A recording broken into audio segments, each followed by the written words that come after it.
Convido os amados irmãos para este momento de meditação na palavra do Senhor, abrindo no Evangelho de Mateus, capítulo 5.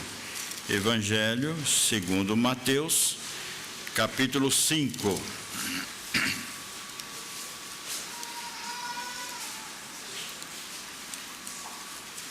Evangelho de Mateus, capítulo 5, versículo de número 14 a 16.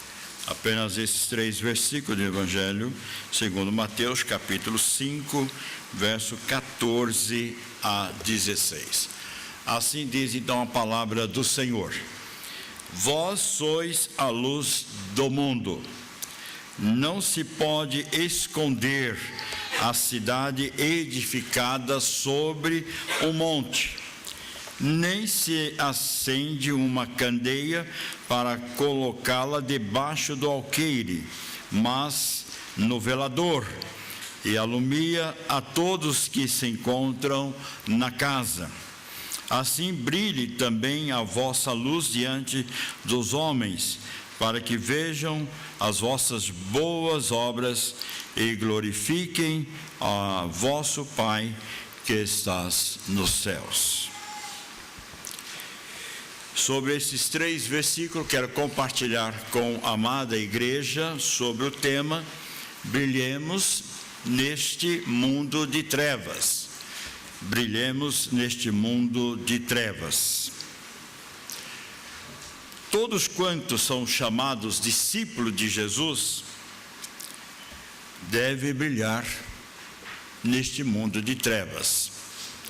Se eu e você temos essa certeza, essa convicção de que somos discípulos de Jesus, devemos brilhar então diante desse mundo de trevas. Meus irmãos, ao olharmos o contexto da nossa realidade hoje no nosso país, não precisamos ir longe, nem precisamos de mídia, nada para descobrir o que está acontecendo. Basta você sair na janela da sua casa, do seu apartamento e dar uma olhada para fora, logo você percebe que o mundo está aí sem governo, sem liderança, uma nação entregue realmente a todo tipo de comportamento mais absurdo que possa imaginar. Ao nosso redor, basta o país marcado por toda corrupção. Agora vem esse período de trevas, esse período de depravação, aonde então marca a nossa sociedade. Tudo de fato está perdido. Quando olhamos neste aspecto para a nação, achamos que não tem realmente solução. Tudo realmente está perdido. Mas logo vem a lembrança de que ainda a igreja do Senhor está inserida neste contexto. Apesar de todas essas marcas terríveis da natureza pecaminosa, aonde então tudo vale nesses 4 dias, ou em qualquer outro dia da semana, ainda a igreja está inserida neste contexto. O quadro, de fato, é assustador. O quadro traz, então, essas marcas ou essas podridões do pecado que são, de fato, visíveis aos nossos olhos. A questão de poucas horas antes do culto, aqui bem no cruzamento do João Dias com a Maria Coelho Aguiar, eu tive que parar o carro e esperar passar mais ou menos 10 ônibus lotados de uma turma que foram aí para um desfile, alguma coisa, sobre o tema na faixa do ônibus, a Imperatriz do Jardim São Luís. Deve ser um grupo aí de festa, né? Todo fantasiado, vão lá então fazer a sua festa da carne, representando assim a região do Jardim São Luís. Mas quando nós olhamos para este quadro, nós ficamos assim: será que essa é uma realidade tão somente dos nossos dias? Não é, irmãos. Logo no começo da história, logo que Deus criou o mundo, logo que Deus preparou aquele primeiro casal, Adão e Eva, e logo com a sua desobediência, o pecado superabundou sobre a sociedade. De tal forma que, alguns anos depois, o Senhor chama e olha para essa nação e vê que não há solução, melhor destruir. E no capítulo 6 de Gênesis, então tem um começo de uma história chamada o dilúvio. Vamos destruir tudo.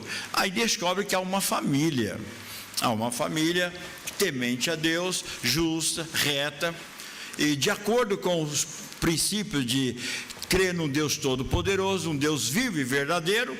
Então Deus prepara esta família e guarda dentro de uma arca, e demais a população perece diante do dilúvio. Aí nós pensamos assim: agora tudo acabou, agora essa nova geração, talvez o pecado não vai também multiplicar. Passado alguns anos depois, olha o que nós encontramos: 2 cidades totalmente marcadas pela corrupção, Sodoma e Gomorra, e o pecado tomando conta. E assim vem de novo a destruição dessa cidade. Diz o texto que Abraão teve compaixão dessas 2 cidades e intercedeu diante de Deus: Senhor, mas se tiver 50, o Senhor vai perecer todo mundo? Não, por causa de 50 eu não vou destruir. E aí foi baixando o número, que ele resolveu: não tem jeito. Saiu a família de Ló, e aí a cidade toda foi destruída, conforme Gênesis capítulo 19. Meus irmãos, enquanto estiver o homem neste mundo, o homem é marcado por essa natureza terrena, perversa, maligna e diabólica. Tudo que vai imperar o que está dentro do seu sentimento, do seu desejo. Por isso é um momento muito difícil para nós, para a igreja, para o povo de Deus. Entretanto, nada o impede de ser uma igreja vitoriosa, porque o Deus que nós servimos, o Deus que nós queremos, está acima de qualquer tipo de Deus com letra minúscula deste presente século. Por isso a igreja do Senhor se encontra presente nessa sociedade. Então, para isso eu faço 2 colocações aqui para todos nós. Não estou falando apenas para a igreja Monte Sião, mas estou falando para a igreja evangélica brasileira no modo geral. Primeiro aspecto: ela não está incomodando o mundo sobre a régia do diabo. Meus irmãos, parece algo muito forte dizer assim: mas a igreja não está incomodando? Nós estamos percebendo, irmãos, que o escândalo tem sido muito grande dentro do povo evangélico. As situações degradantes de todo tipo de pecado também está acontecendo dentro do segmento chamado evangélico. Nós estamos vendo aí pela mídia, pelo YouTube e outros segmentos da mídia, movimento chamado igreja, entre aspas, aonde tudo vale. Todo contexto sem regra, sem normas, sem mandamentos ou preceitos da palavra de Deus. Tudo está sendo contextualizado para o momento. O Deus que ele serve é um Deus que vale tudo, umas coisas que servem tudo. Não há impedimento para você colocar em evidência a sua natureza pecaminosa, em nome de uma palavra chamada evangélico. E essa situação tem marcado profundamente, ao ponto de alguns irmãos em igrejas firmes, doutrinárias, têm vacilado, têm olhado para trás, têm tido o desejo de viver essa natureza perversa, doentia, marcada pelo pecado. E isso nos entristece, porque a gente fica triste de acontecer tal coisa. Há um grupo de um meio evangélico no nosso segmento aqui, que foram cantar numa igreja evangélica bem conservadora. Terminou o grupo que gosta, muitas vezes o jovem, em modo geral, são rebeldes com a sua igreja local, então forma suas bandas por aí. E aí sai por aí dizendo em nome da igreja, usando o nome da igreja, sem autoridade nenhuma. Sem nenhuma autoridade de usar o nome da igreja, mas sai usando o nome da igreja. Em um dado momento o grupo sai por aí. Aí termina de cantar, vai lá na igreja, canta, glorifica, diz que louvou a Deus, etc. Tal. E aí terminou, um grupo saiu.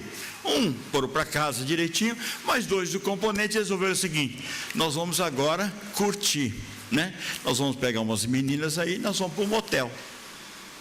E aí foram para o motel. E são da igreja. Então, irmãos, olha que situação que nós vivemos hoje. As pessoas estão cantando, as pessoas estão pregando, as pessoas estão ensinando na igreja e vivendo uma vida devasta, marcada pelo pecado.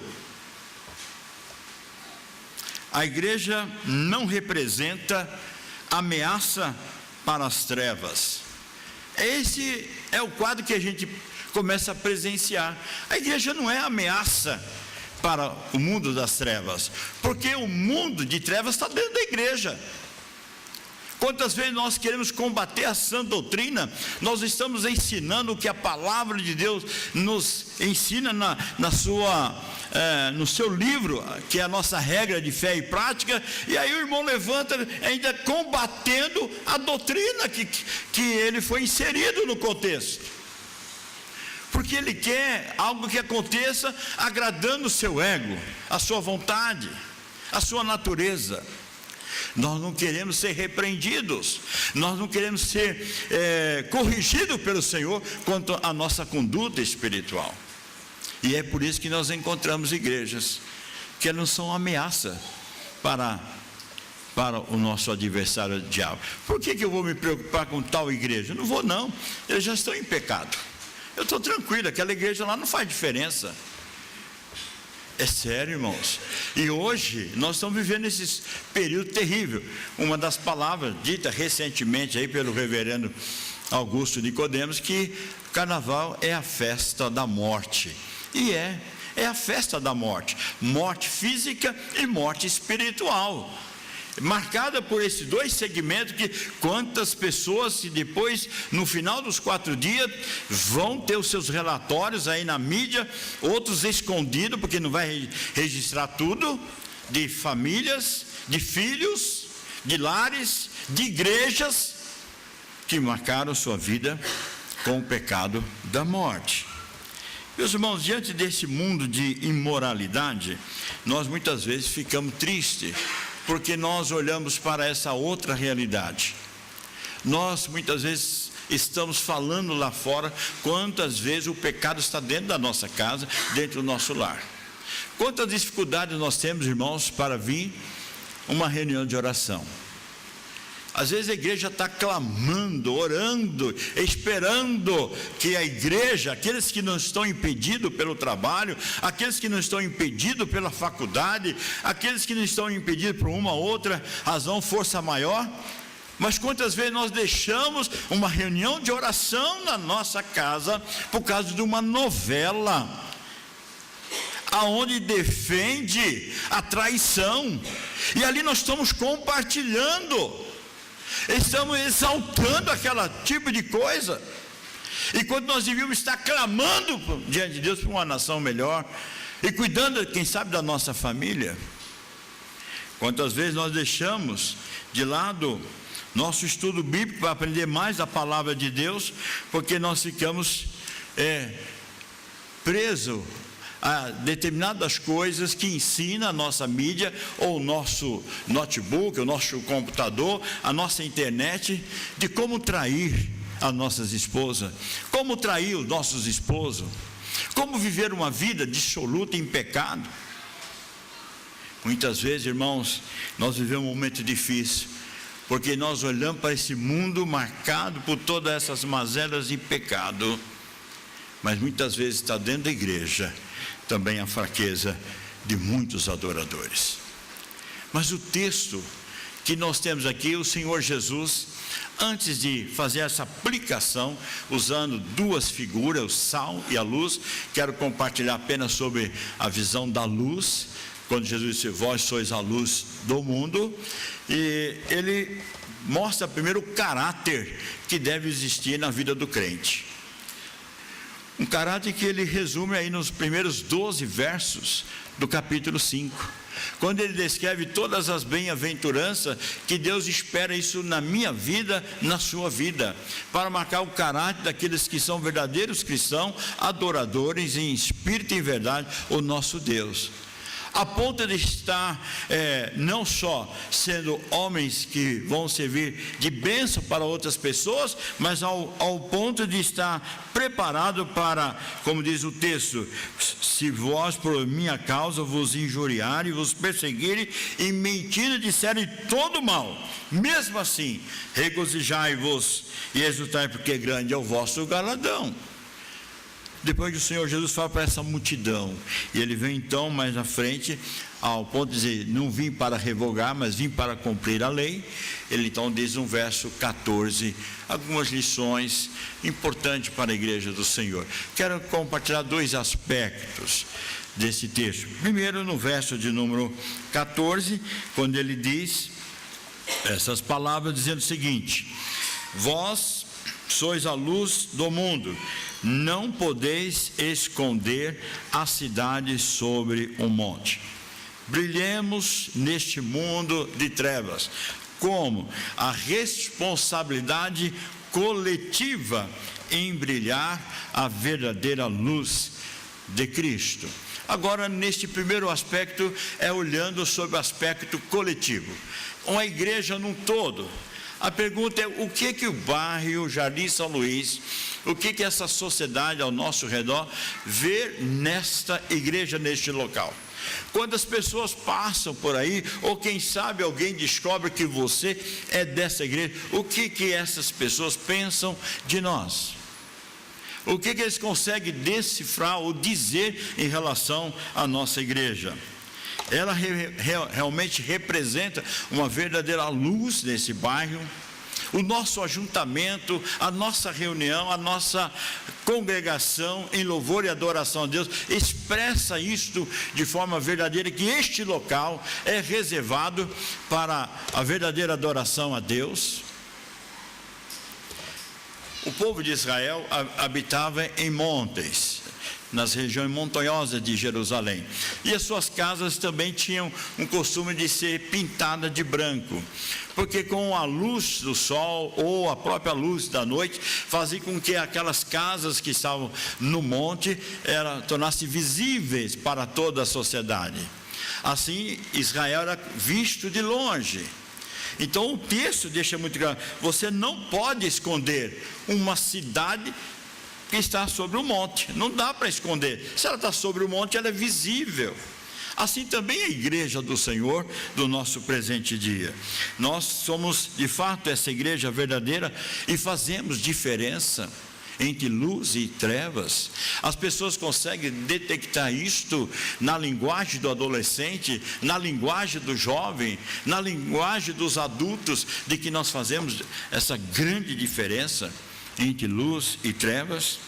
O apóstolo Paulo, quando ele escreve aos crentes de Efésio, ele diz que aqueles irmãos que estavam na sua verdadeira vida devassa de pecado, conforme Efésios 2, 1 a 10, ou pelo menos 2 de 1 a 3, mas no capítulo 5, verso 8, ele diz assim: o fruto da luz e as obras das trevas. Mas no verso 8 ele diz assim: pois outrora eres trevas, porém agora sois luz do Senhor, portanto andai como filho da luz. Muitos anos atrás, nós recebemos um grupo musical aqui na nossa igreja, e era um grupo de jovens, foi convidado de uma outra igreja, e a convite daquela época, não lembro se foi a mocidade, os adolescentes, eu sei que eles vieram cantar aqui na igreja. Vieram com seus instrumentos, todo mundo ali feliz, cantaram, tudo. Terminou o culto. Aí, como eles moravam, algum deles aqui perto da região, foram embora a pé. Eles. E na vez que eles iam embora, passava pelos portões das casas e ficava apertando as campainhas. Ficava apertando e embora, apertando e embora, apertando e embora. E eu fiquei olhando aqui assim, mas que negócio é esse? Quer dizer, entra na igreja, vem para glorificar a Deus, louvar a Deus, trazer uma mensagem e na prática faz outra coisa. Que mensagem é essa? Falta de coerência, falta de caráter, falta de mudança. Porque o verdadeiro cristão, ele não age da forma que o mundo age. A igreja de Cristo, ela tem que brilhar diante deste mundo, e nós somos esse luzeiro diante do mundo.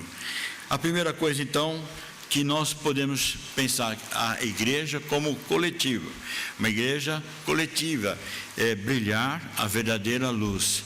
Quando sai a UPA, quando sai a UMP, quando sai qualquer sociedade interna, como deve ser a nossa atitude diante deste mundo? Como é que nós devemos agir diante de uma sociedade? Às vezes nós vamos lá no Vila Lobos, ou nós vamos lá no Parque Ibirapuera, nós vamos em tal lugar, ótimo, não tem problema nenhum.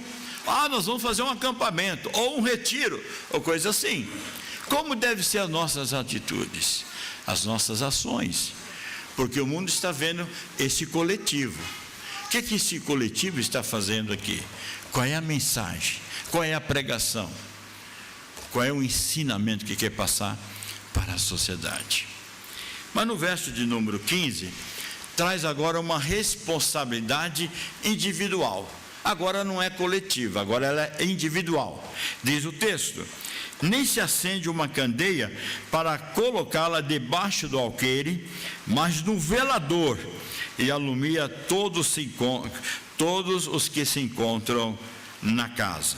Outra coisa importante agora, saímos do coletivo, diante de uma igreja que está perante uma sociedade, levando a sua bandeira do Evangelho de Cristo Jesus, mas agora você vai para um contexto mais familiar. Agora você vai para dentro da sua casa. Como deve ser a sua atitude? E aí vem então esse desafio. Eu posso esconder essa lâmpada, essa candeia debaixo de alguma coisa? Vai brilhar a casa? Não, eu preciso colocar no velador, no lugar onde possa realmente trazer luz para toda a casa. Às vezes, irmãos, quantas pessoas dizem assim: eu gostaria de fazer parte da sua igreja, mas a pessoa que está lá na minha casa diz que é crente, não é crente. Eu gostaria, até tinha um desejo de conhecer a igreja da minha esposa ou do meu esposo, queria conhecer a igreja dos meus filhos, ou os filhos conhecer a igreja dos meus pais, mas qual tem sido a nossa mensagem? Qual tem sido a nossa pregação dentro da nossa casa, dentro do nosso lar? Muitas vezes nós deixamos de brilhar dentro do contexto da nossa família. E quando nós deixamos de brilhar dentro do contexto da nossa família, não é difícil deixar de brilhar na faculdade, não é difícil de deixar de brilhar no trabalho, não é difícil, porque se na minha casa, no meu lar, na minha família, nas nossas famílias, nós não brilhamos o Evangelho da graça do Senhor, todo tipo de pecado também passei dentro da minha casa ou dentro da sua casa. Que tipo de mudança eu posso fazer lá fora se eu não faço dentro do que as pessoas estão na minha casa? Então, irmãos, brilhemos diante desse mundo de trevas. Nós precisamos começar pelo nosso lar, pela nossa casa, pelo nosso trabalho. Muitas vezes nós não fazemos isso e damos muito mais importância, muito mais valor às amizades do mundo do que a amizade das pessoas que temem ao Senhor. É inconcebível, irmãos, acender uma vela ou um candeeiro e colocá-la debaixo de uma tigela, de um vaso ou qualquer outra coisa, porque não vai brilhar diante da sua casa. Diante desse contexto, fico pensando em alguns aspectos. Por exemplo, debaixo de um alqueire. O que isso pode representar? Havia um tipo de balança na época do Egito, do Israel, o povo egípcio, que era algo que tinha que ser feito diante das pessoas, diante do contexto da sociedade. Eles tinham que ver que aquela balança, aquele peso era honesto e correto. Quando nós olhamos para este aspecto, lembramos que muitas vezes nós estamos diante de pessoas que são empresários, pessoas que são profissionais liberais, você que é um trabalhador da CLT, muitas vezes nós temos atitudes ou contextos que nós nos tornamos desonestos. Faltam 2 meses, talvez 3 no máximo, você precisa declarar o seu imposto de renda. E aí você vai comprar atestado, né? Eu vou comprar um atestado, porque eu não quero pagar imposto de renda. Mas você não fez aquele tratamento, você não fez aquela dívida, mas eu vou comprar porque eu não quero pagar o imposto de renda. E assim tantas outras coisas, nos tornamos desonestos. Isso não agrada a Deus. Como nós brilhamos diante deste mundo quando nós estamos com as nossas vidas muitas vezes irregular? Outra coisa, pegar a vela e guardar num vaso, esconder num vaso, não vai ter valor nenhum. Assim é minha vida, a sua vida. Quando ela estiver escondida, guardada, que valor ela tem? Nenhum. Eu sou um cristão no silêncio. Eu sou um cristão, não compartilho com as pessoas o que Jesus fez na minha vida. Que valor tem? Nenhum. Porque quando o Senhor Jesus, conforme Mateus capítulo 4, ele chamou alguns discípulos, mas não só aqueles discípulos, ele foi chamando as pessoas, foi comissionando várias outras pessoas para serem testemunha do Evangelho da graça do Senhor. Depois do capítulo 4, que tem chamando as pessoas, chamou mais 70, depois foi chamando outras pessoas, até que ele chega em Mateus 28, e ele diz assim: ide por todo o mundo, todos aqueles que são meus discípulos, anunciai o Evangelho da graça do Senhor. Irmãos, a Igreja de Cristo está vivendo um momento muito difícil. A pressão do mundo das trevas tem sido grande, de forma coletiva e de forma individual. Em Brasília, recentemente, vários templos foram derrubados pelo governo de Brasília.